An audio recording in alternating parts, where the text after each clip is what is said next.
Hello everyone. I Neha Patil welcome you all in today's session. Today's session is very different. In today's session, I'm going to discuss here some data structures which are very helpful for your online examination. Actually, I'm going to take here the review of the basic data structures like array, then some searching sorting algorithms and introduction to algorithms. So actually these are the first 3 units from your syllabus, and today I'll take the review of these first 3 units and then we'll discuss here some important MCQs which will help you in online examination. So this is actually the first unit, Introduction to Algorithm and Data Structures. This is the syllabus I have mentioned here. But from this syllabus, the red color points I have highlighted here, these are very important for your online examination. So in this lecture, I'm going to focus on these points. We'll take the review of these points. So the first point is like linear and non-linear data structure, static and dynamic data structure, persistent and ephemeral data structures. So these are actually the types of data structures, which are again very important for your online examination. Then from the algorithm, we'll discuss the points like characteristics of algorithm design tools, pseudocode and flowchart, then related with the complexity, what is meant by space complexity, time complexity, the asymptotic notations, then how to calculate the time complexity using the step count method. And then after that, we'll see here some divide and conquer algorithms and greedy algorithms here that points come under the algorithmic strategy. So these highlighted points are very important for your online examination. So I'll suggest you focus on these points here. So before directly starting with the different types of data structures, first we should know what is meant by data, data type and data structure. So data is nothing but what? It is a raw unorganized facts that need to be processed. That means data is something very simple and it is useless until it is organized. That means whenever we are going to process that data, we are going to organize it, structure it, or we are going to present it in a given context, then it is going to become the meaningful, and that meaningful data we are actually calling like the information. So difference between the data and information is nothing but what? Data is unprocessed, whereas information is nothing but processed data. Then data type. Data type is a very simple type of the variable we can say here, like integer data, boolean data, character data. It is going to tell us what type of value we are going to store in that variable. Then data structure. It is a particular way of storing and organizing the data in a computer so that it can be used efficiently. So this definition, always you have to remember, data structure is nothing but what? It is a particular way of storing and organizing the data in a computer's memory so that afterwards we can use it efficiently. Then this classification of data structure, always you have to remember this diagram. Actually you have to always remember, basically there are two types, primitive data structure and the non-primitive data structure.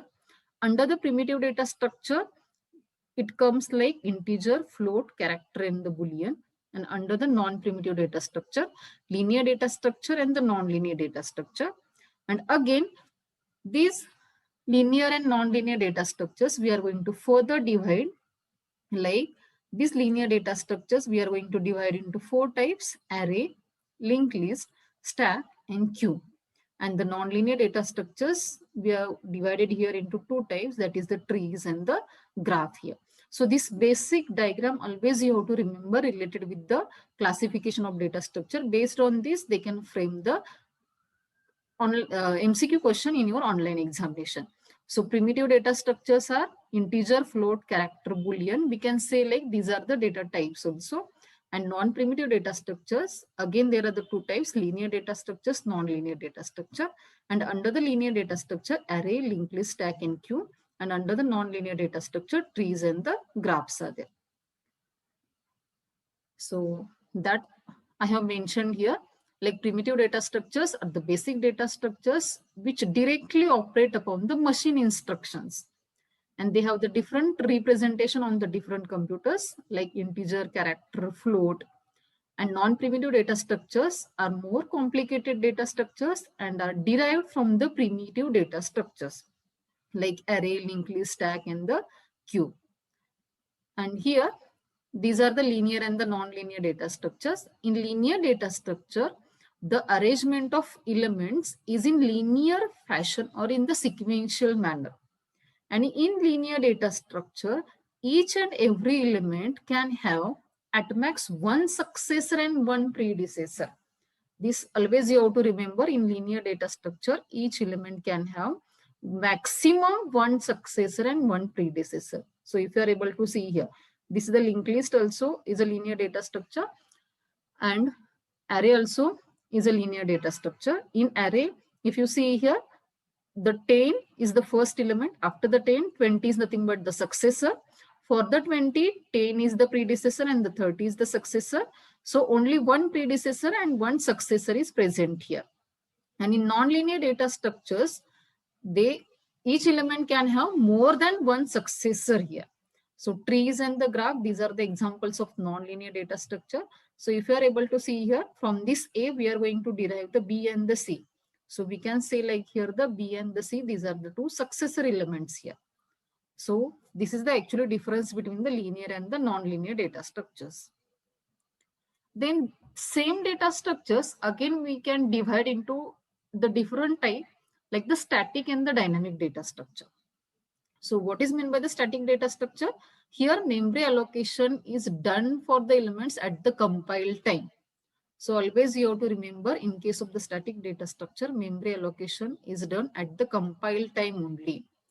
For example, here I have declared the array of the 10 elements here, and I'm assuming here like each integer is going to contain the 2 bytes of memory. So here 20 bytes will be allocated at the compile time for this array declaration here. That's why we are saying like it is a static data structure.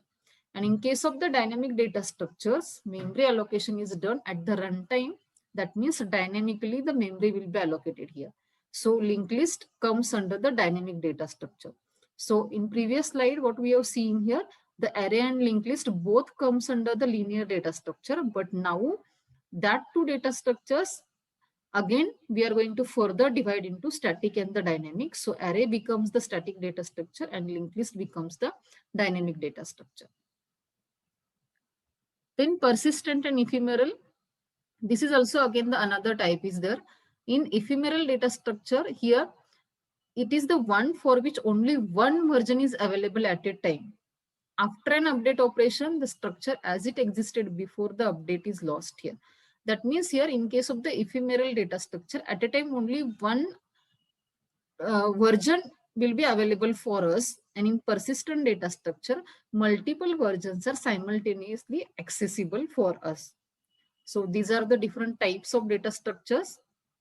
And now the next point is related with the problem solving.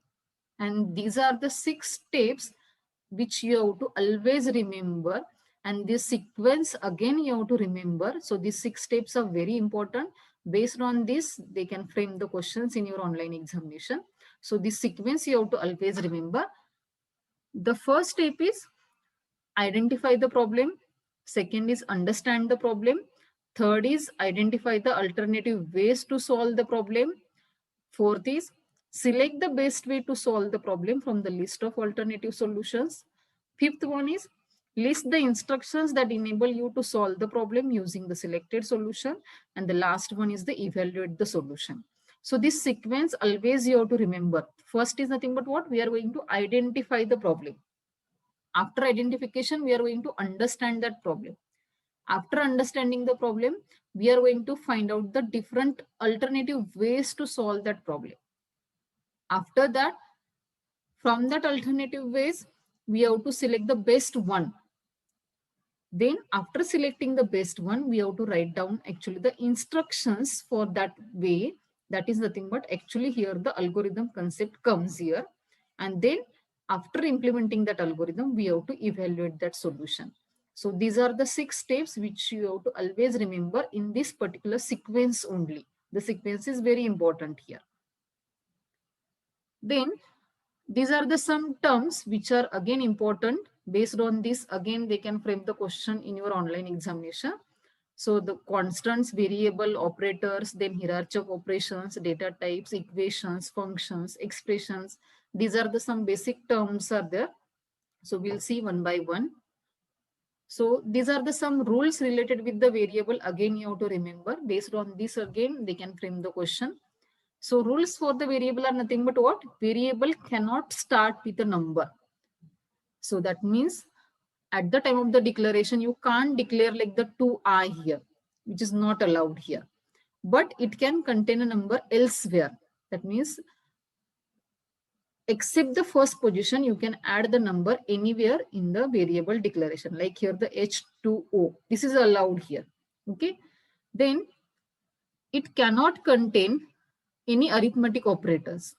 Whatever this declaration is there, R into S plus T, this is not allowed as a variable here because arithmetic operators are not allowed in the declaration.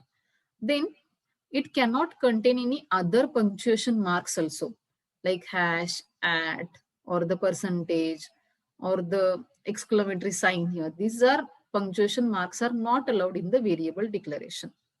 But it can contain or begin with an underscore, but underscore is allowed. Either you can write down that algorithm underscore in the first position or in the last position or in the middle position also. Then it cannot be a C keyword also.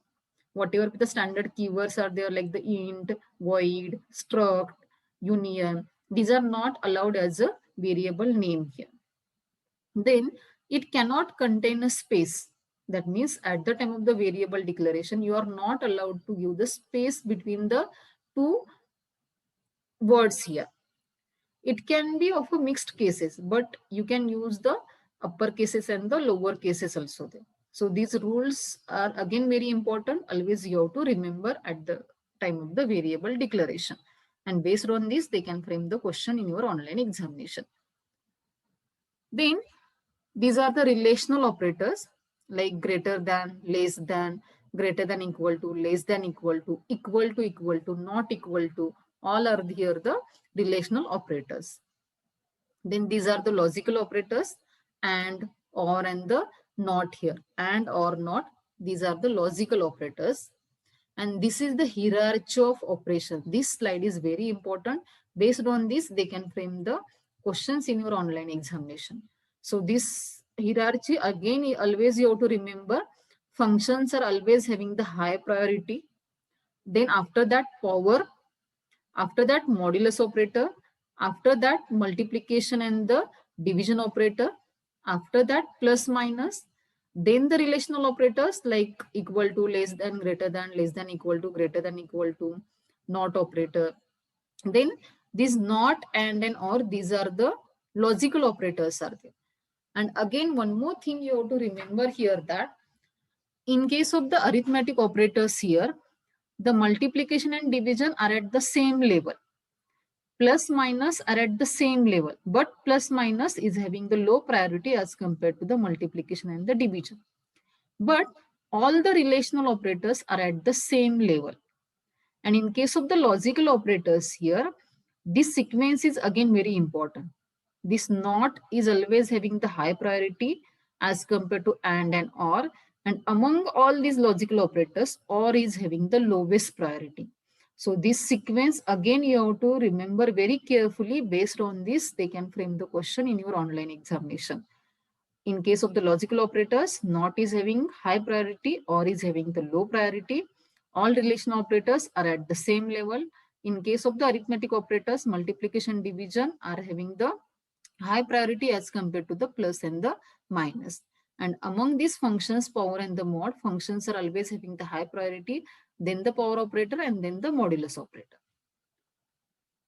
And now the part comes related with the introduction to algorithms here. So algorithm definition you have to remember here. Algorithm is nothing but what? It is a finite set of precise instructions for performing a computation or for solving a problem. So related with the algorithm, What are the different characteristics are there? That again you should know. First characteristic is nothing but what? Finiteness. Finiteness is nothing but what? Algorithm must terminate after a finite number of steps. It should not go in the infinite loop here. So this is the first characteristic, finiteness. Then definiteness, or we can say like the no ambiguity. Each step and algorithm must be precisely defined. The action to be carried out must be rigorously and unambiguously specified for each case there. That means whatever the instructions we are writing, that each instruction should be clear and unambiguous. So this definiteness is the second characteristic. Then the inputs.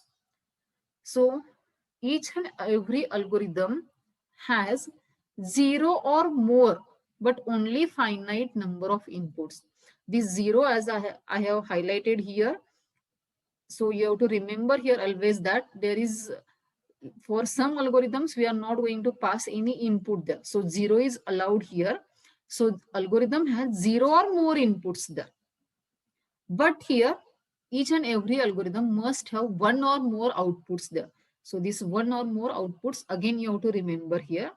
And the last characteristic is the effectiveness. An algorithm is also generally expected to be effective. This means that all of the operations to be performed in the algorithm must be sufficiently basic and the meaningful. So these are the 5 characteristics: finiteness, definiteness, input, output, and the effectiveness. These again you have to remember. Based on this also, again they can frame the question in your online examination. Then what are the algorithm design tools are there? The first tool is nothing but the pseudocode is there. Pseudocode is actually nothing but what? It is the combination of the algorithmic steps along with the some syntax there. But this pseudocode is not the actual code there. It is close to the code, but it is not the actual code there. And the second tool is the flowchart. So flowchart is nothing but what? Diagrammatic representation of the steps to be executed for solving a problem. Or we can say like here the flowchart is nothing but what? The graphical representation of an algorithm. So related with the flowchart, whatever the different symbols are there, that you have to remember. So I'll show you here some symbols like the process symbol and the document symbol is there. So how the process symbol looks here and what it does here. The process symbol represents any process, function or action and is the most frequently used symbol in the flowchart. So it looks like this way. This is the process symbol. Then document symbol is used to represent any type of hard copy input or the output. That means for representing the reports here, we are going to use here this document symbol here. Then off-page connector and the input output symbol. So off-page connector is nothing but what? These are used to indicate the flow chart, which is going to continue on the another page.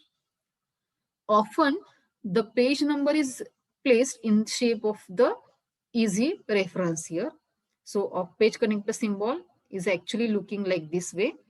And the input output symbol for accepting and for printing the input, we are going to use this input output symbol. So these symbols and its explanation, again, you have to remember very carefully. Then the decision symbol. When we want to take any decision, then at that time, we are going to use the decision symbol like a diamond here. Then connector symbol. So connector symbol, what it does here, it represents the exit to or the entry from the another part of the same flow chart here. So it's like a circle here. So this is the connector symbol. And now the most important part from this first unit is complexity of algorithm. So actually the complexity is divided into two types here. That is the space complexity and the time complexity. So space complexity again is nothing but what? It is the amount of computer memory required to solve the given problem of particular size is called like the space complexity. So that means how much memory that algorithm is going to occupy, that we are going to calculate with the help of the space complexity. And this space complexity depends on the two factors, that is the fixed part and the variable part is there. So fixed part is nothing but what? It is required for instruction space, that is the byte code is there. And this part does not depend on any input or the output there. And the variable part is depend on the input and the output here. It consists of the space necessary for the variables, size of which depends upon the specific problem instance being solved. And total space complexity is nothing but what? It is the fixed part plus variable part is there. So we'll see one example here. So this is a function sum. We are passing here the two parameters a and the b, and we are going to return the addition of these two variables here. So as we are going to use here only the two variables a and the b here, and so the space complexity is nothing but what? Only 2 is here. This is the another example, but here in this example we are using array. So this array is going to contain actually the n number of elements here. So n is as it is we are writing in the space complexity. And then afterwards here, if you see here, some variable is there, I variable is there, and the array name is there. So for these three variables, we need here the space here. So total space complexity is nothing but what? The n plus 3 is there. So like this way, you have to calculate the space complexity. Then the next complexity type is the time complexity. So in case of the time complexity, actually we are going to calculate here the how much time that particular algorithm is going to take here for the execution. That we are going to calculate with the help of the time complexity. And again, this time complexity depends upon the fixed part and the variable part here. So fixed part is nothing but the compile time, and variable part is nothing but what? The run time, which depends upon the problem instance here. And normally the runtime is considered and compile time we are going to ignore here. So this space complexity is actually depends upon the step count here. So how to calculate here the step count here? It is actually nothing but what? The program steps, number of the program steps are there. And here comments are not evaluated. So we are not going to consider comment in case of the step count. In while loop, steps are equal to number of times the loop gets repeatedly executed. In the for loop, the steps are equal to number of times an expression is checked for the condition, and single expression is considered as a single step here. So we'll see some examples here so that you will understand this important concept, step count. Because in case of your online examination, they will give you one code there and they will ask you what is the step count for this particular code there. So you must know how to calculate the step count here. So this is the one example. One function print is the integer a declaration, then a is assigned here the value 10, and we are going to print that value here. So for this, the step count is actually become like this way. So void print, this is the declaration. So here the 0 step count is there. For the opening brace, again the 0. For the declaration a, again the step count is 0. And actually, this is the processing instruction, a is equal to 10. And it is going to execute only once here. So the step count is the 1. Same like here, this is the printf instruction, which is going to execute only once here. So the step count is the 1 here. And for the closing brace, again the step count is the 0. So total step count for this function is nothing but what? The 2 is there. We'll see one more example. Now here, the array is passed here with the 5 elements here. And we are going to do the sum of that elements of the array here. So now see how the step count will come here. For this declaration, the step count is the 0. For the opening brace, step count is the 0. This is the assignment instruction, sum is equal to 0. So as it is going to execute only once here, so the step count is 1. Now this is for loop actually. For I is equal to 0, termination condition is I is less than or equal to 5 here, I plus plus here. So this instruction is actually going to execute the 7 times here. So the 7 is the step count here, because here it is going to start from the 0. It is less than or equal to 5 here. So the total step count is the 7 here.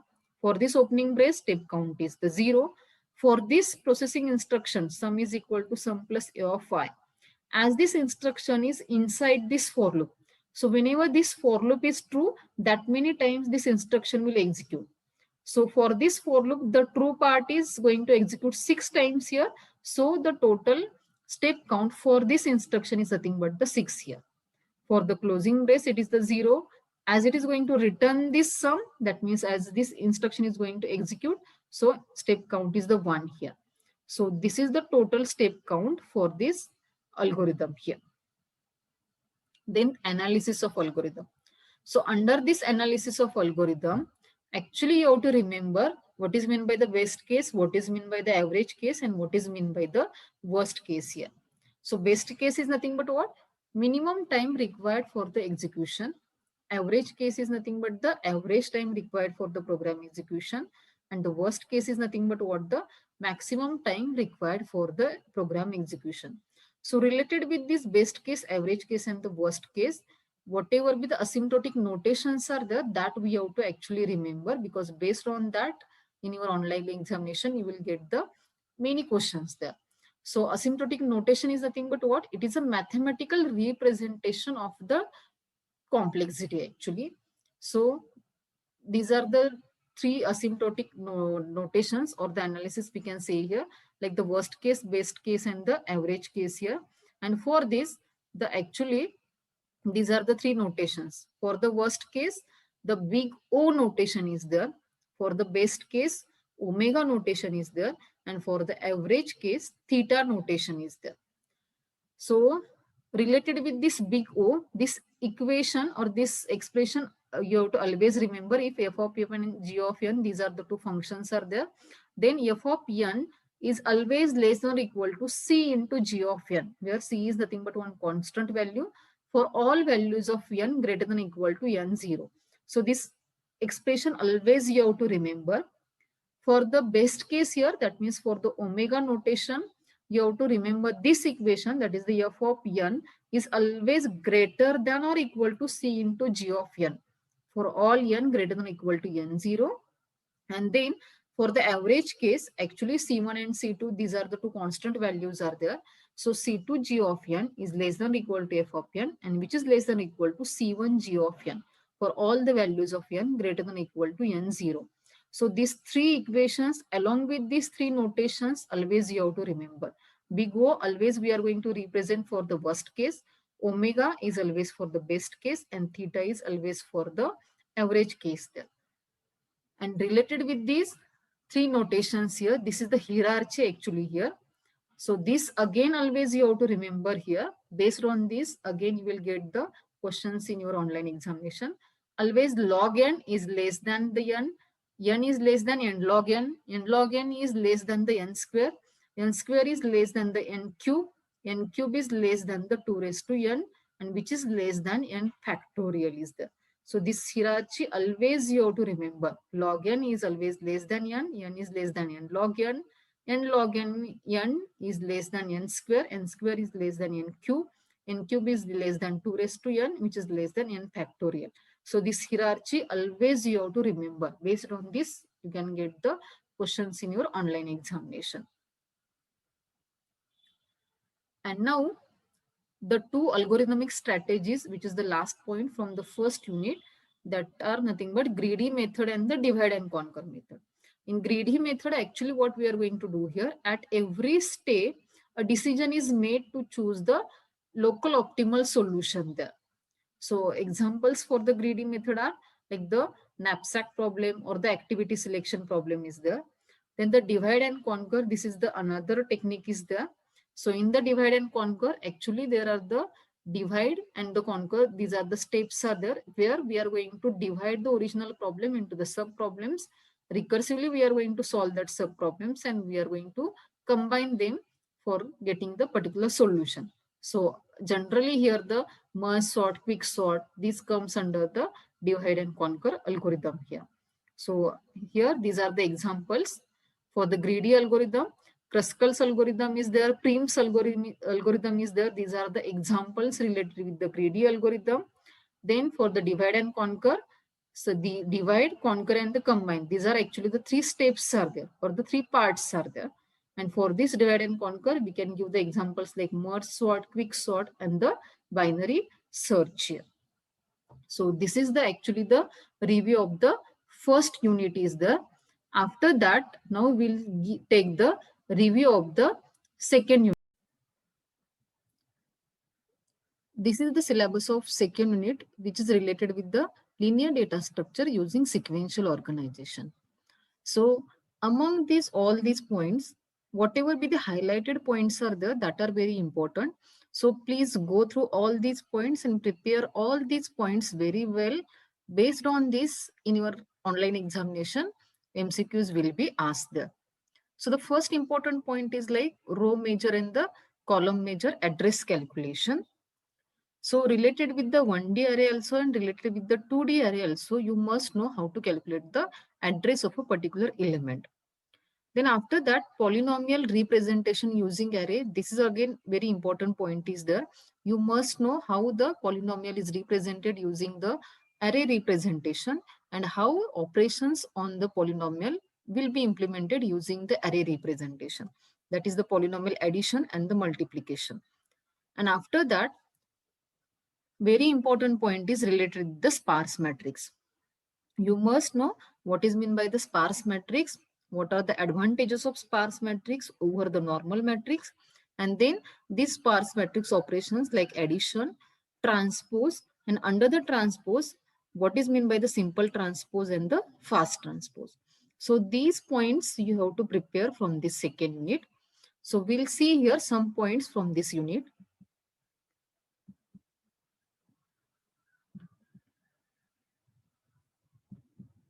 So here, now we'll see the address calculation in 1D array.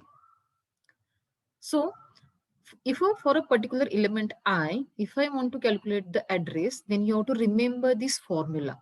This formula is like A of I is equal to B plus W into I minus LB. So B is nothing but what? Base address of the array. W is nothing but what? Storage size of one element stored in the array. That is in bytes here. That means how much size a particular element is going to take.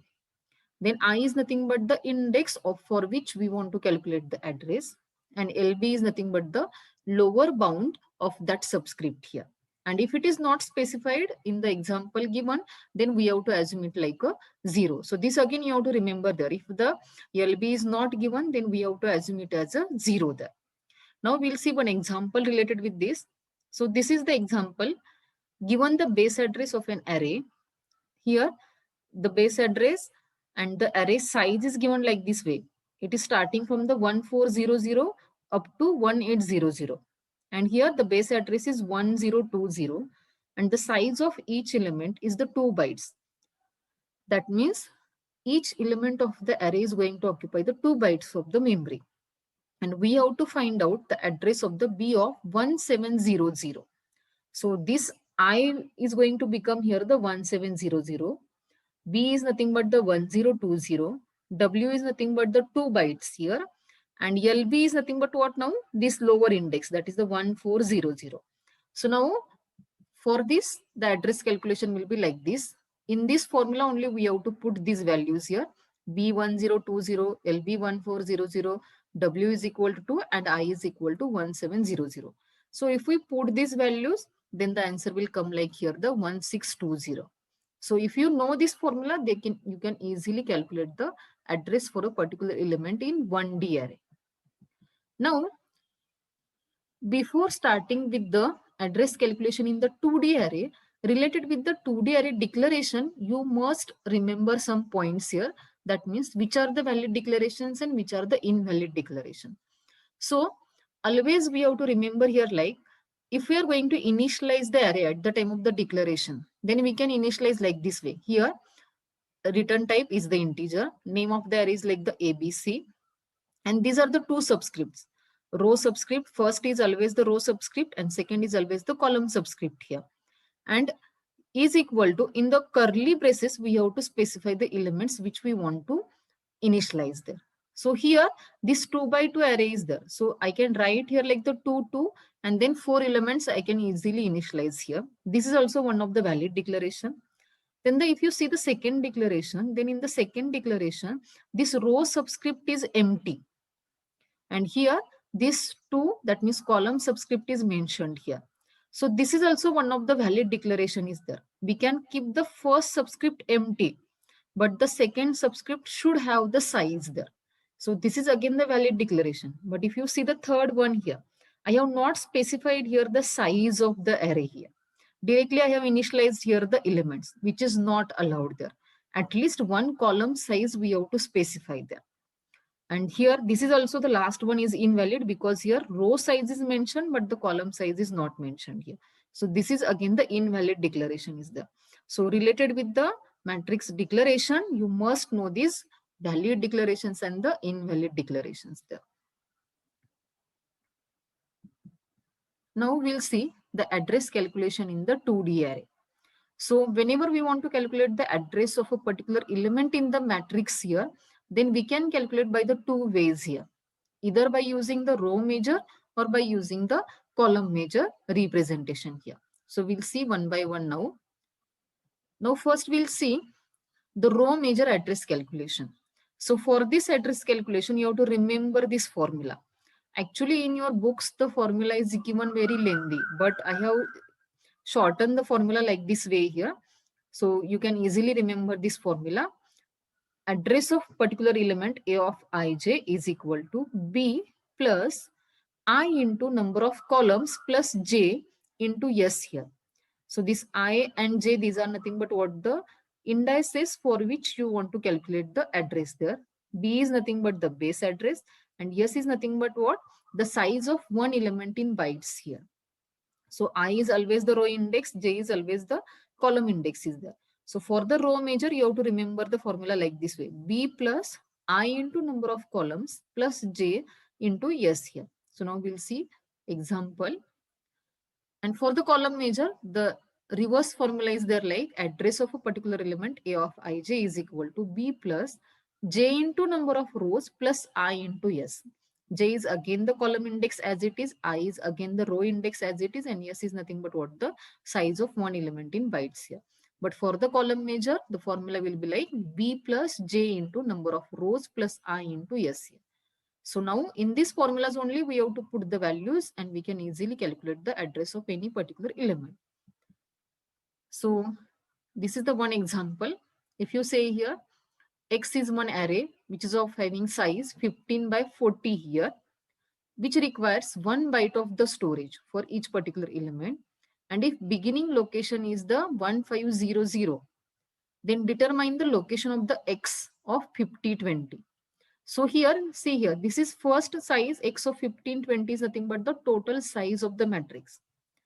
Out of this total size, we want to calculate the address of the X of 1520 element.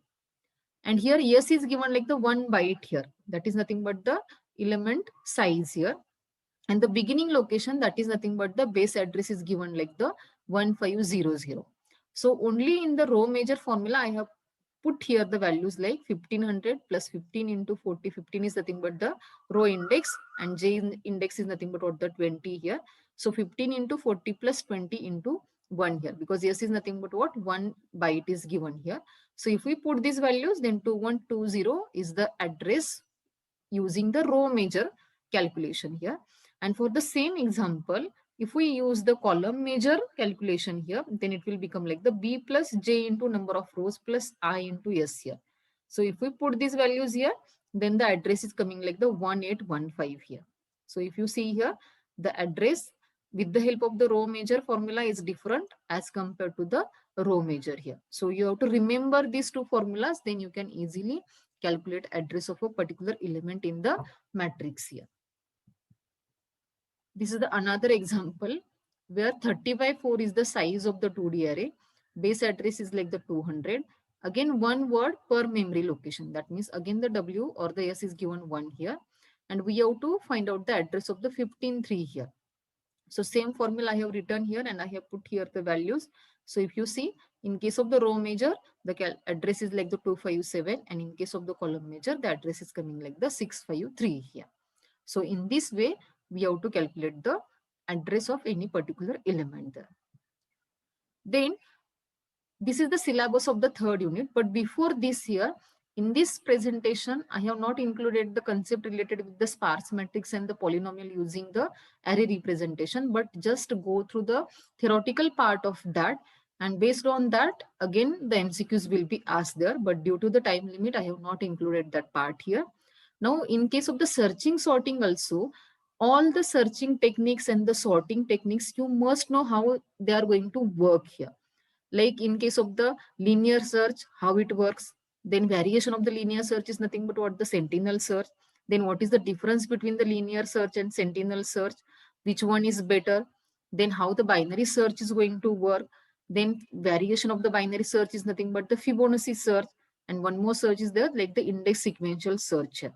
So go through all the searching techniques here with the help of one example. Try to understand the working behind each searching technique. Similarly, working behind the each sorting technique also, like the bubble sort, insertion sort, selection sort, quick sort, shell sort, then radix sort, counting sort, and the bucket sort.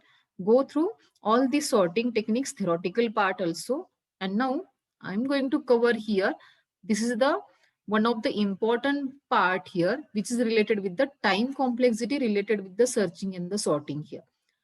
So this point is actually very important, because in case of the MCQ, the based on this time complexity, the questions will be asked there. So you must know related with each searching and the sorting technique, what is the best case time complexity, average case time complexity, and the worst case time complexity. Space complexity will not be asked that much here, but at least you should know the best and the worst case time complexity related with the each searching and the sorting technique here. So for the linear search here, as we are going to compare each and every element sequentially here, so best case time complexity is always a big O of 1. That means if the element is present at the first location, then directly we will get that element. So best case time complexity is the big O of 1. And if you see the worst case time complexity is the big O of n. It depends upon the n is nothing but the size of that array. So it is coming like the big O of n. Similarly, for the binary search here, the best case time complexity is again the big O of 1 here. Because how the binary search is going to work here? In case of the binary search here, we are taking input as a sorted array. And that array we are going to divide at the middle. And the searched element we are going to first compare with the middle element. So in the first comparison, if we are getting that element, then in that case, the time complexity will be the big O of 1.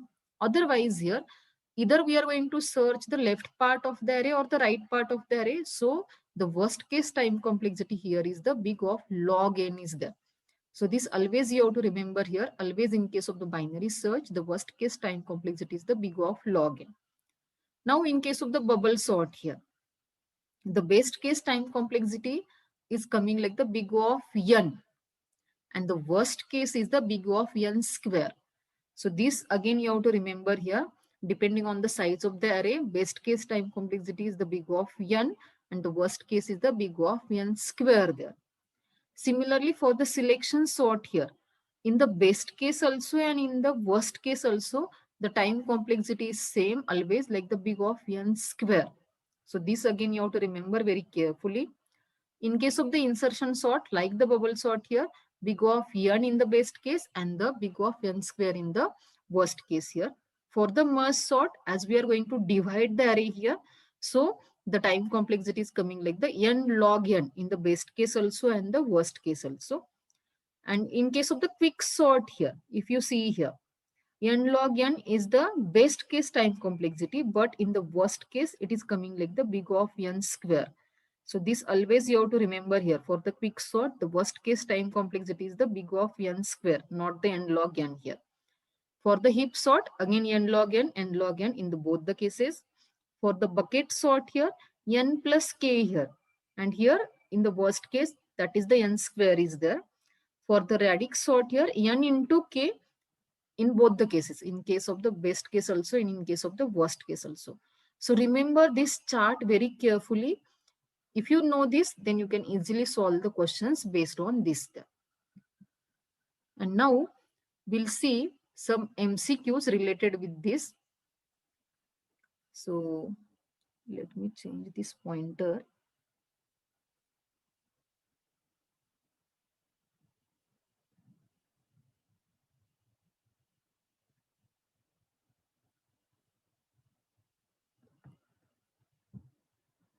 Now we'll discuss here some MCQs based on these 3 units.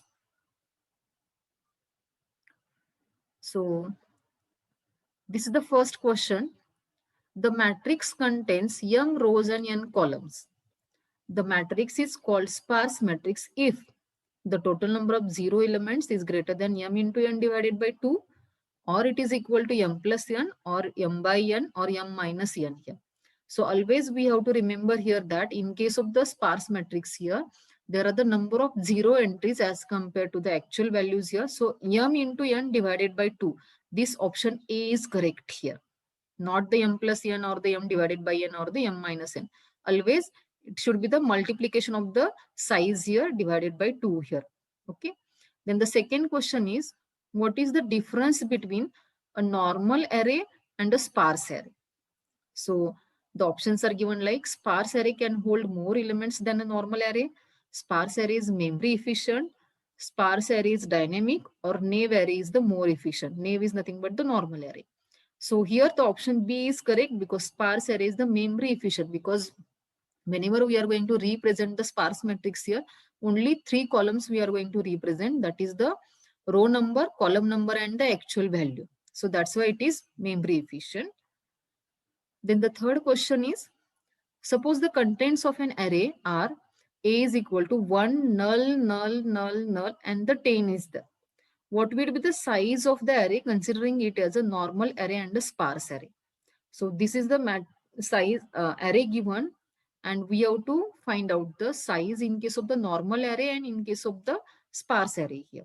So the answer should be like here the 6 and the 2 here, that is the B here, because in case of the sparse array only actual values we are going to represent. So actual values are only 2 here, so second option should be the 2 here, and first option, as it is a normal array, so all the number of elements here, that is nothing but the 6 here. So 6 and 2 is the correct answer. Then which of the following is the disadvantage of the sparse matrix over the normal matrices here? Size, speed, easily compressible, or algorithm complexity? So obviously the algorithm complexity is the sparse matrix is little bit difficult to implement as compared to the normal matrix here. So the option D is correct here. Now, what is the worst case runtime complexity of the binary search algorithm? So right now only we have seen here, in case of the binary search here, big of n is nothing but what the worst case time complexity is there. Then which of the following is not the part of the ADT description here? That is the data, operations, both of the above, or the none of the above. So already data is also there, operations are also there. So option D is there, which is not the part of ADT description is mentioned here. So none of these. Then in the next question, which of the following is true about the characteristics of ADT? It exports a type, it exports a set of operations, true, false, false, true, true, true, and false, false. So obviously it is going to export a type also, and it is going to export a set of operations also. So true, true, that is option C is correct here. The next question is, elements in an array are accessed randomly, sequentially, exponentially, or the logarithmically. So obviously, whenever we want to access any particular element of an array, by using the index we are going to accept here. So randomly is correct here. So option A is correct here. Then this is the one code is given here, like integer A of some initialization, array initialization is given here, and they are going to print the array here. So now we have to find out the output of this code here. So options are given like 1, 2, 3, 4, or the compile error, or the 4 garbage values, or the 4, 3, 2, 1. So if you see, as we have discussed here, at the time of the declaration, if we are going to initialize the array, then at least second subscript size we have to mention here. But here both the subscripts are empty here. So obviously the compiler will give here the error. So option B is correct here. Then in the next question, which is the last step in the problem solving? So already we have discussed here, identify the problem, understand the problem, evaluation, or the identify the alternative ways here. So evaluation of the solution is nothing but what the last step in the problem solving. Then hierarchy of operations. So here the plus minus, then the power, then the multiplication division, and the mod is there. So we have to arrange it here in the hierarchical manner here. So if you see here, the second option is correct here because power is always having the high priority. Then the modulus operator, then this multiplication division, and then this plus minus. So option B is correct here. Then next is what? Which of the following sorting algorithms has the lowest worst case complexity? It is mentioned like the lowest worst case complexity. So merge sort, bubble sort, quick sort, selection sort. So in the merge sort, it is the algorithm which is having the lowest worst case complexity. So answer A is correct here. Then which of the following in place sorting algorithm needs the minimum number of comparisons here or the swappings here? So obviously we know that here in the selection sort, minimum number of swappings are required here. So answer C is correct. Then in the next question here, in linear search with array, how many comparisons are needed in the best case here? So obviously in the best case here, only one comparison is there. So answer B is correct here. Then the next question is, in linear search with array, how many comparisons are needed in the average case here? So for the average case, it should not come like the n here. It will come like the n plus 1 divided by 2 here. Then in the linear search with array, how many comparisons are needed in the worst case here? So obviously n number of comparisons are required here. So answer C is correct. Then the time factor when determining the efficiency of the algorithm is measured by which here? So obviously by counting the number of key operations here. So answer A should be correct here. Then which of the following is not a stable sorting algorithm? So out of this given sort here, like the insertion sort, selection sort, bubble sort, and the merge sort, B, that is the selection sort, is not a stable sorting algorithm. Then the next question is, what is an external sorting algorithm? So algorithm that uses tape or disk during the sort, that uses main memory during the sort, which involves swapping or that considered in place here. And what is question here? What is an external sorting algorithm? So always we know that for the external sorting, tape or disk is required during the sorting. So answer A is correct here. Then if the number of records to be sorted is small, then which sorting can be efficient? So obviously the selection sort is efficient. Then the next question is like, we are sorting an array of 8 integers using the quick sort, and we have just finished the first partitioning with the array, which look like this way. So which statement is correct here? So we know that after the first partition in case of the quick sort here, the pivot element is going at its proper place. So the left side of that pivot element should be less and the right side should contain all the elements greater than the pivot element. So if we see here, then if we are assuming here like the pivot could be the 7 or the 9 here, then before this 7 all elements are less and in the right side all elements are greater. So this one is also correct. If we are assuming 9 as a pivot element, then also the left side is all the less elements and the right side is all the greater elements. So this is also correct. That means the pivot could be either 7 or the 9 here. So the option A is correct here. Then in the next question here, binary search can have dash number of maximum comparisons here. So maximum comparisons are like here the log n plus 1 here. They are not asking here the time complexity of the binary search. It is asking like how many comparisons are required in case of a binary search. So log n plus 1 option is correct here. So these are the some sample questions I have discussed here. So like this way you have to prepare for the questions. So hope you understood the review of the first 3 units and which points you have to prepare among these 3 units and some sample questions like this way. So prepare like this way, and thank you very much for watching this video.